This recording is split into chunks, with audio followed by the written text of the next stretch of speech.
Okay, so then I would now like to welcome Morgan Theobald. So Morgan graduated from UW Green Bay with a Bachelor of Science in Communication and Business Administration in 2017.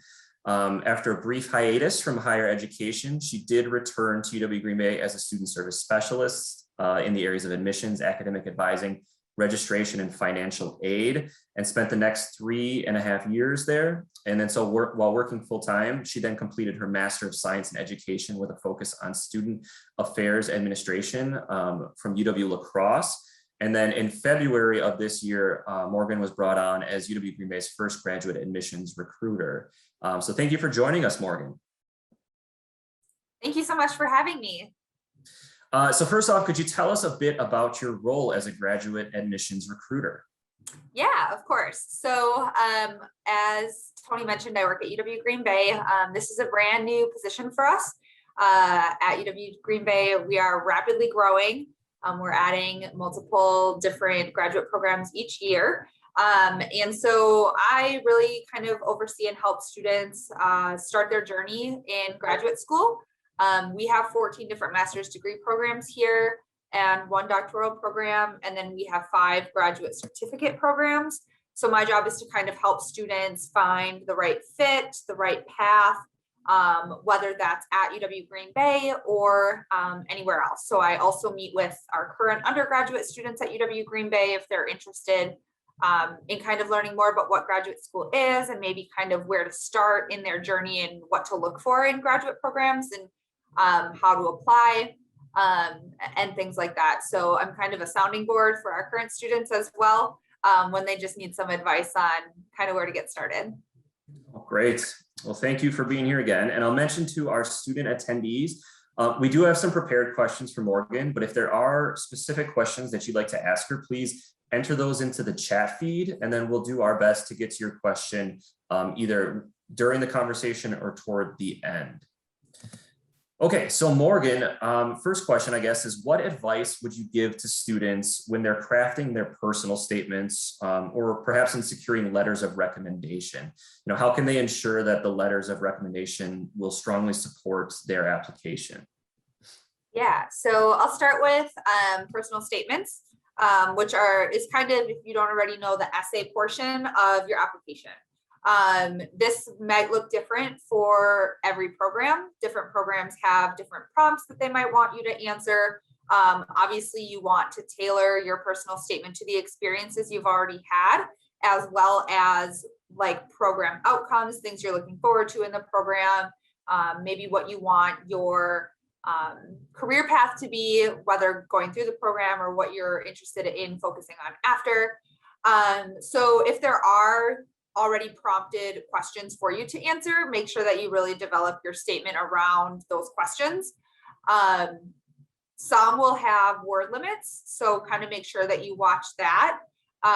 You don't want it to be 5 pages because if it's super long, people have a lot of essays and personal statements to read through. So you want to try to keep it as short and sweet as you can while still giving enough detail for the committee to really understand who you are as a person. One thing that's really important is making sure articulating why you chose the program you chose to apply to, why that program, and how do you see yourself being successful in that area. And then if it's a research program, maybe what your research interests are. If, we talked about, I was in the MBA group. So if you have applicable experiences at work that you want to bring to the table in conversations with peers, kind of what do you want to get out of the MBA program, for example, and why are you pursuing that at this time in your career? And then try to think of something unique about yourself that might make you stand out. So whether that's a unique experience that you've had, maybe you've had lots of involvement in lots of different areas that kind of makes you a jack of all trades, then really make sure to highlight that. And don't really use generalized statements, try to use more specific examples if you can. In terms of letters of recommendation, make sure that you're selecting people and asking people who know enough about you to write a detailed letter on your behalf. So you don't want someone who's going to be very general and just be like, oh, Morgan's a great student. That's great, but you want them to actually speak to the experiences that you're also talking about throughout your personal statement, maybe that are in your resume, and things like that. So make sure that you discuss ahead of time with your reviewer what you're planning to put in your application. Maybe send them your personal statement, send them your resume, and say, these are the things I want to highlight, so that they can do the same, and really reiterate what you're saying in their letter of recommendation. That'll strengthen your application for sure. If you are able to, selecting different professionals or faculty from the field in which you are pursuing, those are kinds of the best types of references, because not only can they speak to your experiences and you as a person, but can also say what you'll bring to the program and to the field as a professional after. So maybe if you can, select recommenders that are familiar with you as a professional in different contexts, so they can speak to how you work in teams, and possibly how you work in like an independent research area, things like that. Some institutions for letters of recommendation have forms that they want you to fill out. So kind of look for that. Do they want a traditional letter? Or is there a form that they would prefer you fill out? I know for some of our programs, we have letter of evaluation forms that are kind of like a survey that your recommender will fill out. I know UW-Milwaukee does that for some of their programs as well. So just kind of look to see what exactly the school is looking for in terms of the letter of recommendation. And then always make sure that you're asking ahead of time, far enough in advance that your recommender doesn't only have, less than a week to submit it before your deadline. So make sure you're asking far enough ahead of time that they have time to write a good quality letter and not just kind of throw something together last minute. I'm glad you mentioned that last point, because they're not going to probably be only writing a letter for you as Right. well. So it's giving them enough time to kind of work on a well-crafted letter to support you in your graduate school Right. next steps. That's a great point to hit home. And then going back to kind of the first points you were making, that's something I would agree with too, where making sure that it's not that you're just copying and pasting the personal statement from one application to the next, but you're really taking the time to ensure that you're answering, their prompts and what they're looking for, and speaking to some of the things that they're proud of with regard to their program. So I thought that you hit, I agree with that big time. So Awesome. then continuing on, is one thing that kind of comes up sometimes is kind of weighting the different requirements that students are submitting. So things like their GPA, the test score, whether that's an LSAT, an MCAT, a GRE, those types of test scores, but then also those personal statements that they're working on. Typically, in your experience, are these components all viewed equally, or can they often be weighted differently in the application process? Yeah, that's a great question. And I believe that we're talking about how COVID may have shifted this a little bit. So in a general sense, it's going to be different depending on every program. Some programs vary in their weight on personal statements, but if personal statements are required for the program, which most of the time they are, that might be a differentiator when weighing other options. So for example, every program usually has a minimum GPA, but some programs don't really differentiate above a certain threshold. So for some programs, if you have a 3.75, a 3.82 might not look that much better than a 3.75, depending on the threshold that they're looking for. So after, if they're looking at a ton of applications and they have a ton of students between a 3.75 and a 3.85, a personal statement might kind of be the tiebreaker in that scenario, since those are all good GPAs, all good students. And same to, some of the test scores and things. Many graduate programs in schools are moving away from standardized testing right now. and are more heavily weighing specific skills and experiences that would help applicants be successful in the program. So that's kind of where you'll want to tailor your resume if that's required, and your personal statement to really focus on things that are mentioned in the application, like on the application website. Things that they might mention are important to them. So whether that's experience in a certain area, or have you shadowed people in the field that you want to go into, have you done additional education or certificates in any of those areas, things like that you'll also want to mention in your statement. Because if like I said, if your GPA and if they do require test scores, if those are all kind of similar, really the differentiator for you that'll make you stand out is going to be your personal statement. And that could really be, especially if you're more on the borderline of like their GPA requirements, your personal statement can help you stand out better. So there's not really a good way to answer the question about weight per se, because every program is a little bit different. If you are concerned about if there's weight placed on something more heavily than others, I would definitely reach out to the program and ask, and see if there's a way that you can strengthen your application ahead of time if you are worried about something. So give yourself a year or a year and a half. If you're worried about GPA and what classes can I retake to get that higher, different things like that, make sure that you reach out far enough in advance that you're able to kind of make those adjustments ahead of time if needed. That's great. So maybe kind of carrying on from that point about reaching out to admissions office or departments or areas of study that you're looking to be a part of. Can you speak to proper etiquette practices, whether those are electronically or over the phone or in person, so when someone's connecting with an admissions office or with a department, or perhaps even during an interview process, what are the things that they should be taking care to do, as well as post-interview as well? Yeah, so I think personally, when I'm working with students, I appreciate students who reach out far enough in advance, preferably before the application even opens. Just because once an application opens, it's possible we're being flooded with all of the application materials that are coming in. Depending on the size of the graduate office, they might have a longer response time. I know personally, I will reach out as quickly as possible to students and try to set up meetings. But if you can do it ahead of time, where it really gives everyone enough time to actually sit down and have a conversation, whether that's over the phone or Zoom, that is, in my opinion, very helpful, as well as having questions prepared. So kind of making a list of the different questions that you have and sending them. I know sometimes I'll get emails, like 3 emails in a day from the same student with all different questions. If you can, and you're really thinking about the program, maybe think for a few days and combine all of your questions and then send a nicely formatted email.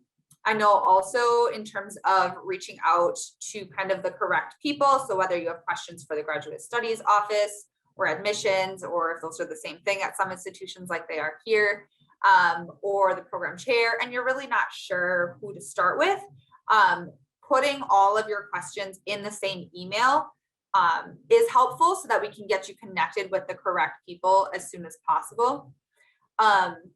Is helpful. In terms of etiquette, just being professional, make sure, especially in higher education, there are, a lot of times in email signatures, people's preferred names, their pronouns, things like that. Be really aware that you're spelling names correctly, first and last name, addressing people by the correct pronouns. So those kinds of things really watch out for if you're emailing with someone. And if you I know often if people make mistakes, just own it and say, oh, I'm sorry, I spelled your name wrong. I realized that in my last email and I apologize. Just being as personable yet professional as you possibly can, and not, like I said, reaching out far enough in advance that you're not right before the deadline asking all these questions where maybe you don't give yourself enough time either, with depending on the answers, to get everything in, if that makes sense. And then in terms of post-interview follow-up, you want to send an email or I know like it's difficult to send things in the mail right now with people not being in the office, but maybe send an email a day or two after your interview, just thanking them for the time that they've taken to interview you. That'll help you stand out as well. Having a follow-up that is personal, maybe mention something that you talked about in your interview that maybe was unique about yourself, because it'll remind them who you were and about your interview. And you'll stay top of mind easier, if that makes sense. That all makes sense. It's all really great advice. Thank you for that. Yeah. So I'm not sure if we're jumping back here, if it's still kind of all mixed in. So when you get an application in, and maybe this is an area you can only speak to with regard to UW-GB, Yeah. but if that application isn't necessarily, fully complete, or it's not compliant for some reason, is there an opportunity for students to submit the missing information or correct that before they're being considered for admission? Or is that kind of it? Yeah, that's a great question. So I personally can't really speak to other institutions just because I haven't worked in their offices as much, but at UW Green Bay, and I would imagine it's similar, at least through the UW system, we follow up with applicants regularly to let them know what they're missing in terms of their application. So some universities, and I know all of the universities that use the UW system application, have something that when you submit your application, you can download a document that outlines all of your next steps. So maybe what else you have to submit, kind of what the next steps are in terms of timeline, of when you'll hear back, all of those kinds of things. So watch for that when you hit submit, and don't just close out right away. See if there's something that kind of points you to what's next in the application process. Always make sure that you're checking the program website to see what their application materials are, what they require, and just kind of make a mental checklist for yourself of things that you need. We have checklists that students actually log into a system to view. So we always just recommend, if when you submit your application, there is a way to check your checklist, checking it every couple of days to make sure that you're not falling behind in submitting things. Because typically if you're missing something and your application is not complete, it will not be sent for review by the admission committee. So just making sure that you're checking that if that's an option. Otherwise, you can always email the admission office or whoever the application is going to, depending on the program. That should be on the website. So for me as the recruiter, I'll have students email me and say, hey, I know my transcript was sent. Can you please just verify that you've received it? And I'm more than happy to check if there's ever a question as to if someone's missing something for their application. You want to submit your application well in advance of the deadline, because it can take a few days to process everything, and transcripts might take a few days to arrive. You want to ask your letters of recommendation to write those and send those well in advance, so that you make sure you're not applying and kind of pushing that deadline, because if something arrives late, you might not be sent for a review, and you might have to wait until a future term to get started. So also you'll want to kind of make sure that your application is in before other important deadlines. So I know in a couple of the other groups, we were talking about assistantships. And so for some of those, you might have to have your application in earlier than what the actual application deadline is in order to apply for the assistantship.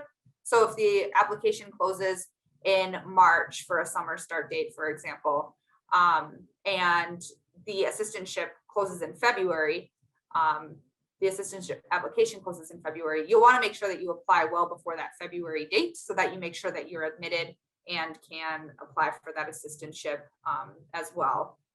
You also just want to make sure you have enough time to file a FAFSA if you want financial aid, apply for scholarships, register for your classes, order your books, all of that. So I would just always push to submit the application as far in advance as possible, and then feel free to check in if you have questions on if your application is complete or not. That's great. So keep an eye on your deadlines. Yep. Submit early Yep. if possible. And before you hit that, do some double checks, maybe some triple checks to make sure everything's as it should be. Right. Make sure that you're really looking to see what's all required, and maybe try to have that prepped in advance of even submitting your application. So updating your resume, contacting your letters or your recommenders for all of your letters, figuring out how to order your transcript and looking at that ahead of time. Just being ready by the time the application opens. That's great. So we're starting to get close to the end of our time, but I did want to cover this question. I think this is an important one and something you and I talked about, in advance of today's event. Students are not sure necessarily when they're starting to look at graduate school, which program that they might maybe want to apply to. Maybe they're thinking about a couple different programs, a couple different tracks. So if a student is looking at maybe multiple schools or even multiple degree options within a school or modalities such as course-based, research-based, internship-based, how might they narrow their options down to ultimately make a decision? Yeah, that's a great question. And I think that this is where the power of networking comes in. So if you know what your end goal is, what you want to do for a living after you're done with your graduate program, find somebody else in that job and ask how they got there. Ask what they would do different if they could change the educational path that they took. Talk with the different programs. Find out, what the career outlook might look like for each of the different programs, what the requirements are. If you are coming straight out of your undergraduate degree, maybe you'd be more likely to do, an in-person or a more full-time option versus if you have a family and a full-time job. Can I do it part-time? Can I do things online? Really asking those questions and trying to figure out, I'll talk with students. We have a whole checklist that we go through for one of our programs. There's many different options in ways that they can complete the degree. So they can do course-based, internship-based, or research-based. And I really just go through a whole list of questions that we have on our website and say, does this sound like you? Does this sound like it's something that you'd be interested in? Is this one of your career goals? And we kind of just talk it through and try to really match them to the best program for them. It looks like Heather just shared something in the chat that might be a great resource as well for keeping track of deadlines and program details and things. When you're comparing programs, I would definitely recommend having some sort of spreadsheet that you really, if it's important to you that it's in person, for example, have modality be a column on your spreadsheet. If cost is an important factor, have a column that is for cost. And you can really then visualize and see how different programs compare and see if there's one that's a good fit for you. But I definitely would reach out to the program. So the program chair, maybe even your career services office at your institution to say, this is where I want to end up. How do I get there? They can really help you look at many different options. So whether that's grad school, whether that is a technical diploma or a certificate program of some sort, or maybe it's just work experience at this time. We don't want to lead you astray. We want you to find the best fit for you. So definitely network in all of the areas that you think you might want to focus on in the future. And don't be afraid to ask the question of how did you get here? How do I get this? How can I get hands-on experience? What programs would you recommend? Which ones are good in your field? Which programs stand out? And just don't be afraid to ask those questions.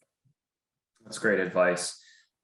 So maybe as a final question, I just wanted to give you the opportunity to perhaps briefly speak to your experience attending graduate school and earning your master's degree, both while you were working full time and doing so from a distance, and maybe, just impart any advice you have for anyone that's considering tackling graduate school down the road rather than right away. Yeah. And I know that we talked about this briefly in the MBA group today as well, but it's up to you if you want to jump in right away after your undergrad or if it's valuable to wait. And you have to know yourself as a student as well. Do you think some work experience will benefit you first before applying for your program? For an MBA, maybe that makes sense. For other programs like law school probably doesn't make as much sense. So kind of just look at the program options that you're interested in. And I think that, wow, sorry, I just had a mind blank.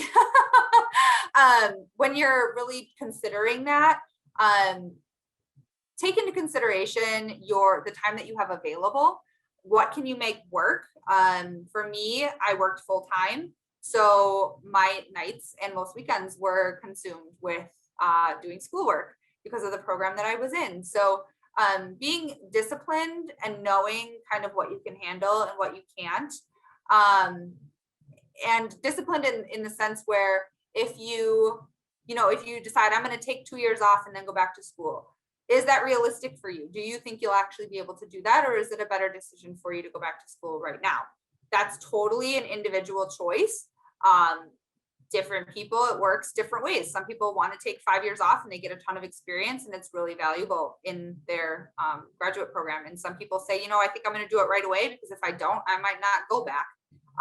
That was me. I took 9 months off and I was like, if I wait any longer than that, I'm probably not going to do it. So I went back right away.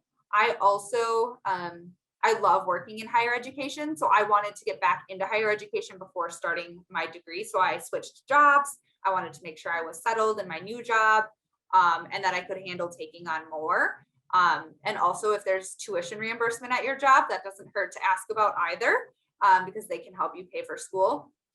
So just kind of aligning everything post undergrad and making sure that everything that you're doing is pointing you toward the direction you want to go in. And I know that's way easier said than done. And sometimes you have to just kind of figure it out. But for me, I wanted to work full time. I knew an online program would be the best option for me, which at the time was kind of unique. Now that COVID happened, it's not unique anymore. But some people have learned now that they like the online environment. So it's really just finding that best fit for you. And yeah, I think either way, grad school is not an easy thing and it's a big decision. So you want to be sure that you're very confident in the program that you choose and the modality in which you do it, so that you remain happy and healthy while you're completing your degree as well. You don't want to stress yourself out. Yeah, absolutely. Well, thank you. I appreciate you sharing your experience. Yeah. And thank you for all the information you provided here, in this second portion of our event. We really appreciate you taking the time to be with us here. Yeah, thank you so much for having me.